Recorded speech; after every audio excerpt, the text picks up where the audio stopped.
Assalamualaikum warahmatullahi wabarakatuh. Kami dari kumpulan 7 akan membentangkan tajuk pengaruh dan cabaran media sosial dalam membina semangat perpaduan dalam kalangan masyarakat, khususnya di Malaysia. Pengenalan.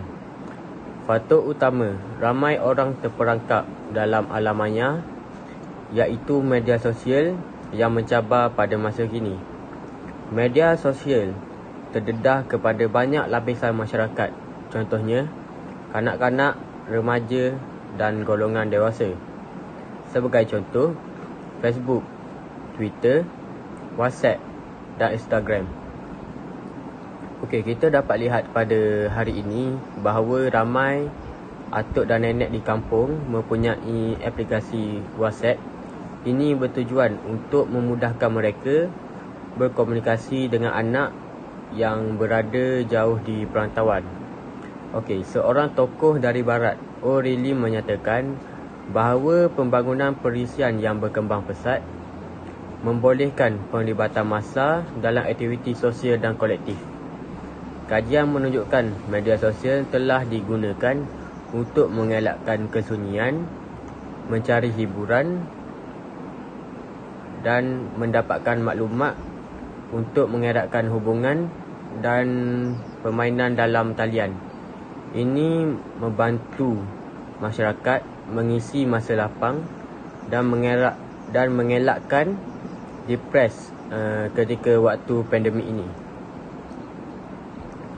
Okey, kepentingan media sosial. Yang pertama, proses penyebaran informasi dan maklumat sangat mudah serta pantas. Sebagai contoh, pembelajaran atas talian. Okey, media sosial dapat membantu guru dan pelajar berkomunikasi secara jelas dan dapat membantu pelajar untuk mendapatkan bahan pembelajaran dengan mudah. Okey, yang kedua, platform kepada para peniaga untuk mempromosikan produk mereka, khususnya pada musim pandemik ini. Contohnya Lazada, Shopee dan Instagram. Ini membantu para peniaga mempromosikan perniagaan mereka dalam pelbagai cabang. Okey, yang ketiga, merupakan strategi kepada usahawan-usahawan bagi memasarkan produk mereka dengan lebih meluas. Ini membantu para peniaga menjimatkan kos promosi dan wang tersebut dapat dijadikan sebagai modal perniagaan.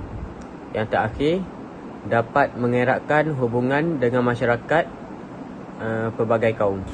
Peranan media sosial antaranya adalah untuk berkomunikasi dengan orang lain, seterusnya mengetahui ekonomi semasa negara. Selain itu, mengetahui isu semasa yang berlaku di dalam negara.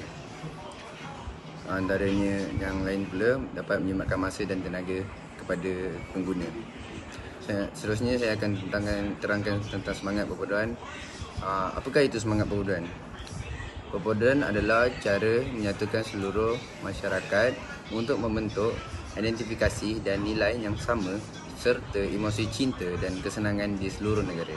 Ia juga dapat mengelakkan pergaduhan atau pertengkaran seperti kekacauan yang berlaku dalam kalangan masyarakat Malaysia.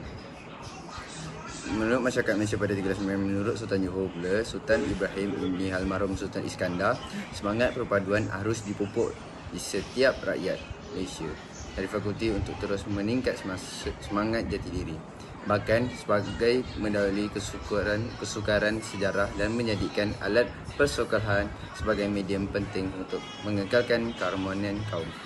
Perpaduan kaum juga berperanan dalam memperkukuhkan lagi ekonomi negara bersatu dengan penglibatan semua sektor dalam aktiviti kewangan. Semangat berpasukan adalah salah satu elemen penting dalam mengekalkan keharmonian sesebuah kaum.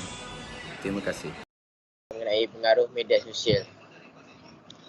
Pengaruh media sosial ada dua segi. Pertama, segi pengaruh positif dan pengaruh negatif. Yang pertama, pengaruh positif. Pengaruh positif boleh memperolehi berita dengan pantas. Yang kedua, berita daripada luar negara juga dapat disebarkan dengan cepat. Yang ketiga, mempengaruhi kesan kognitif media. Seterusnya, membentukkan sikap iaitu perkara yang berlaku di persekitaran.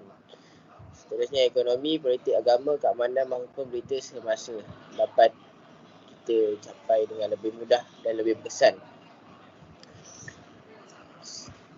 Yang buruknya, pengaruh negatif. Yang pertama, salah satu alat untuk menyebarkan informasi palsu kepada masyarakat. Seterusnya, media sosial yang tidak mempunyai batas menjadi wadah untuk menyampaikan apa sahaja berita.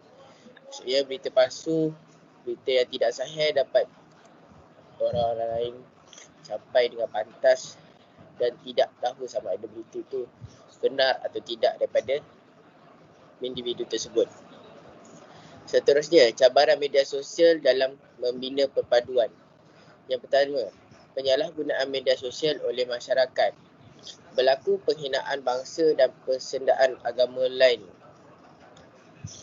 Sebagai contoh, seorang bangsa Sarawak telah menghina agama Islam dan Nabi Muhammad SAW. Yang kedua, berlaku fitnah yang berluasa antara masyarakat.